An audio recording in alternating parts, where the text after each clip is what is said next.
자, 지금 오늘 두 가지 좀 이야기하겠습니다. 하나는 연준의 6월 금리 인상을 멈추는가, 그 이유는 뭔가, 그리고 하나는 수출이 회복될 가능성이 있는가, 이런 부분을 두 가지 말하겠습니다. 자, 미국의 연준이요, 6월 달에 금리 인상을 건너뛴다는 거예요. 중단하는 게 아니라, 금리 인상을 스톱하는 게 아니라 6월 달만 건너뛰고 7월 달쯤 하겠다고 말하고 있습니다. 자, 왜 갑자기 6월 달에 거의 올리는 게 확실하다가 건너뛰는 쪽으로 나오는가라는 부분은요. 미국에서 지금 이 제조, 소비, 그리고 실질적인 노동 둔화가 너무 심해지고 있다는 겁니다. 그래서 고용 자체가 냉각되는 현상이 지금 확연히 나타나고 있는데 수치상으로는 착오에 의해서 고용이 늘어난 듯 지금 착시 현상만 보여주고 있어요. 그래서 미국에서 지금 스태그플레이션이 작동하고 있고 거대하게 한국으로도 번져가고 있는데 이런 것들을 갖다가 너무 서민들 일자리, 투잡, 쓰리잡 등에 의한 고용 활성화로 보이는 착시 현상 속에 간과했다는 거예요. 자, 미국 기업들이 AI를 이유로 인력 감축을 4,000명을 했다라는 이야기가 있었고 미국 최대 투자은행인 골드만삭스가요. 지금 생존 몸부림에 넉 달 만에 2차 해고에 들어가서 1차로 3,200명을 했고 그리고 넉 달 만에 다시 수천 명을 이렇게 자르고 있다는 거예요. 그래서 이 골드만삭스가 전체 직원을 한 20%쯤 자르고 있다는 겁니다. 그럼 골드만삭스라면 미국에서 돈 제일 잘 버는 회사인데 여기서 지금 이런 금융회사에서 직원을 20% 이상 자르고 있다는 것은 뭐를 의미하겠어요? 자, 미국의 부채 상환 협상이 이제 타결되는 것이 시간 문제인데 타결된 이후에 나타날 문제들이 예사롭지 않다는 거예요. 미국의 은행 위기는 지속되고 있고 타결된 이후에 미국 국채 금리는 국채가 쏟아져 나올 거니까 올라가고 금리 기준금리 인상도 요구되는데 지금 미국의 인플레가 여전히 그는 소비자 물가지수 PCE에 의해서 매우 끈끈하게 지금 높다라는 것도 확인이 되었고 자, 그 속에서요 미국이 금리를 정상적으로는 6월 달도 올려야 된다. 왜 올려야 되냐? 미국이 지금 스태그플레이션에 빠져 있다는 거예요. 경제는 전체적으로 이 불황 침체로 가고 있고 더 나아가서 자산 가격들의 거품은 그러니까 부동산이나 주식이나 코인이나 이런 것들은 확 꺼져야 되는데 아직 인플레 영향을 받아서 꺼지지 않고 있고 바닥의 경기인 제조업은 불황이 시작되고 있고 자, 그래서 제조업만 불황이 아니라 소비도 불황이고 그야말로 투자도 불황이죠. 전반적으로 미국의 경기는 불황으로 가고 있어요. 그런데 미국의 이 물가는 상승하고 있다. 자, 이거를 그러면 어떻게 바라봐야 되는가? 자, 그러니까 여태까지 오일이나 각종 이 원재료의 요인에 의해서 아니면 공급 채널에 의해서 전쟁에 의해서 이 물가가 올라가든 공급 측면의 이유로 올라가든 그런 스태그플레이션과 차원이 다른 스태그플레이션이 진행되는데 이것은 화폐 남발에 의한 스태그플레이션이다. 그래서 스태그플레이션에 빠져 있으니까 경제는 불황인데 물가는 올라가고 이게 도대체 해결이 안 된다. 그래서 올려야 되는데 경제가 너무 갑자기 침체에 빠져들까봐 올리지 못하고 있다는 거예요. 자, 이게 굉장히 금리를 올리지 못하는 고통을 보여주는 거예요. 당연히 많이 올라야 돼요. 5.25가 아니라 한 7%, 8% 올려야 잡히는데 이걸 올리지 못하고요. 또 경제가 너무 급속히 침체에 빠져드는 것 같으니까 일단 6월 달은 올리지 말고 7월 달을 보자. 자, 그러면서 금리를 동결시키는 게 아니라 한번 건너뛰어 보는 거다라는 표현을 했는데 이 과정에서요. 지금 빼도 박도 못하는 상황이 전개되고 있다는 겁니다. 그래서 미국이요.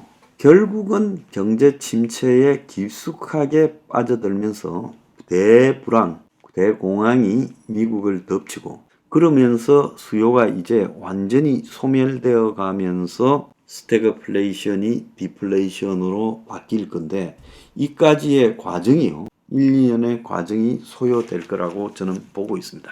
그래서 이게 진짜로 잘 정리되지 않는 가장 큰 이유는 제가 나중에 따로 스태그플레이션을 한번 이야기를 하겠습니다.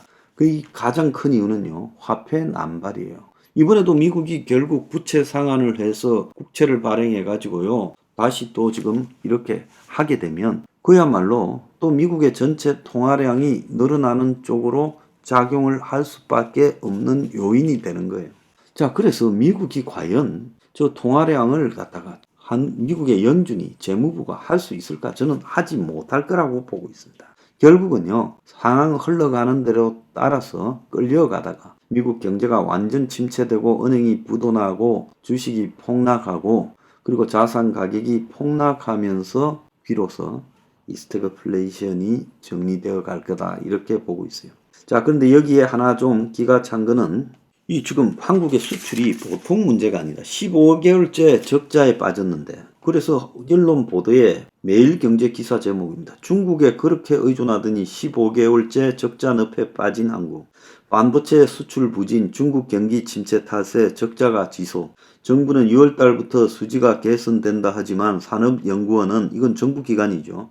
자, 정부는 6월 달부터 수지가 개선될 거라면 산업연구원, 정부 산하기관이 굉장히 좀 암울하게 전망했는데 그것도 또 좀 정부 시각을 보면서 눈치 반 거예요. 근데 그것보다 나을 것이다라고 말을 하고 있습니다. 자, 중간재 내재화로 중국산 리튬 수입이 대폭 늘어나고 있다는 거고 또 한편으로는 수입이 더 큰 폭으로 감소하는 불황형 흑자 우려도 크다는 거예요. 그러니까 수입 수출 중에서 두 개 다 쪼그라드는데 수입이 더 많이 쪼그라들어서 마치 무역이 흑자인 것처럼 착시 현상을 불러일으키는 슬픈 일이 존재할 수도 있다는 거예요. 그래서 지금 불황형 흑자가 닥칠 수도 있는데 무역 적자 폭이 줄어들고 있다고 수치적으로 이야기하는 정부에 대해서요. 굉장히 경고가 나오고 있어요. 5월 달에 무역 수지 적자가 21억 달러인데 정부는 적자 폭이 줄어들고 있다라고 말하지만 전문가들은 불황의 수입이 줄어들어서 적자 폭이 무역 적자 폭이 줄은 것처럼 보이는 것이다. 그래서 15개월 연속으로 지금 수출이 감소하고 있는데 활로는 거의 없다라는 겁니다. 자, 이렇게 나라의 기본이 되는 수출 감소 그리고 이 불황이 회복될 조짐이 보이지 않고 있는데 다른 한편으로는 긍정적인 교육 접근 개선이나 수출 물량 지수 개선이 나올 거라고 헛소리를 하면서 코스피가 반동하고 있다는데 또 다른 한편으로는 15개월째 무역 적자지만 중국 리오퍼닝이 살짝 효과를 나타내고 무역 적자가 둔화되고 있고 반도체가 반등을 하고 있어서 비관 속에 희망이 있다라는 이 헛소리를 하고 있습니다. 그래서 정부가 역대급 무역 적자에도 9월달 흑자 전환할 거라고 말하고 있어요. 올해 전체 누적액이 무역 적자가 274억 달러, 36조 2천억 달러에 육박했는데 정부는 늦어도 9월달에는 흑자가 될 거라 하지만 대외적 리스크가 도사리고 있어 수출 실적 회복에 시간이 걸릴 거라고 해요. 자, 산업통상자원부는 하반기 무역 수지가 개선되고 그 다음에 수출도 개선될 거다. 지난 4월 달에 이미 이렇게 말했고 그 전망을 그대로 유지한다라고 말하고 있습니다. 자, 그래서 굉장히 낙관적으로 바라보고 있는데 어제 윤이 수출 전략 회의를 주도했어요. 그러니까 윤만 쳐다보면서 전부 이런 식으로 회복될 거라고 바라보고 있어요.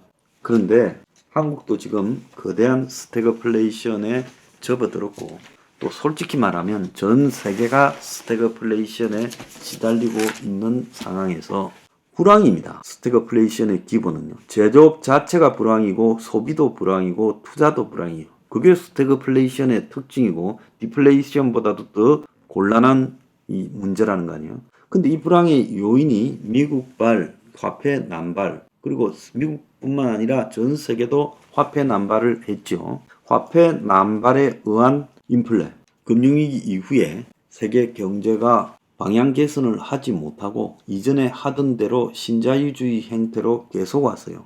그러다 보니까 이제 전 세계의 모든 경제가 다 헤매고 있어요. 헤매는 가장 큰 이유는 뭔 줄 압니까? 소비가 둔화되고 있다는 게 핵심이에요. 소비는 왜 둔화되느냐? 각 나라의 국민이 쓸 돈이 없어져 간다는 겁니다. 그럼 쓸 돈이 없으니 소비를 안 하고, 소비를 안 하니 그야말로 무역이 둔화되고, 무역이 둔화되면 각국의 제조업이 무너지고, 지금 그렇게 돼가는 게 순차적으로 벌어지고 있다는 거예요.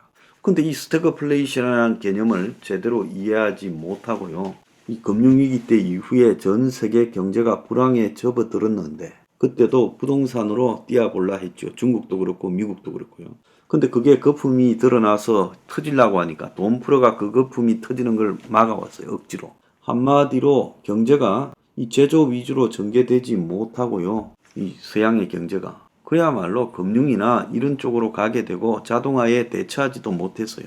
자, 그러니까 결국은요, 그 나라의 많은 중산층 서민들의 소득이 줄어들고 소비 여력이 사라졌는데, 그러다가 코로나 오니까 또 돈 풀어서 그걸 겨우 덮었잖아요. 근데 이제 돈을 갖다가 더 이상 풀지도 못하고 돈 가뭄이 다 생겼고, 미국도 지금 그래서 부채를 더 늘리지 못하고 국가 예산을 갖다가 지금 부채 늘리는 조건으로 삭감을 하는 그런 일이 벌어졌잖아요. 그러니까 앞으로 불황은 더 지속될 거다. 그럼 그 불황 속에서 과연 이 무역이 회복될 수 있겠느냐? 절대 회복이 안 되죠. 세계가 불황인데 한국 무역이 어떻게 회복됩니까? 그리고 중국 경제가 끝이 났다라는 것은 세상이 다 아는데 어떻게 무역이 회복됩니까? 중국한테 올인했는데. 근데 이걸 갖다가요, 회복된다고 정부가 말만 하고 있으면요, 국민은 그렇구나 하고 믿어야 됩니까?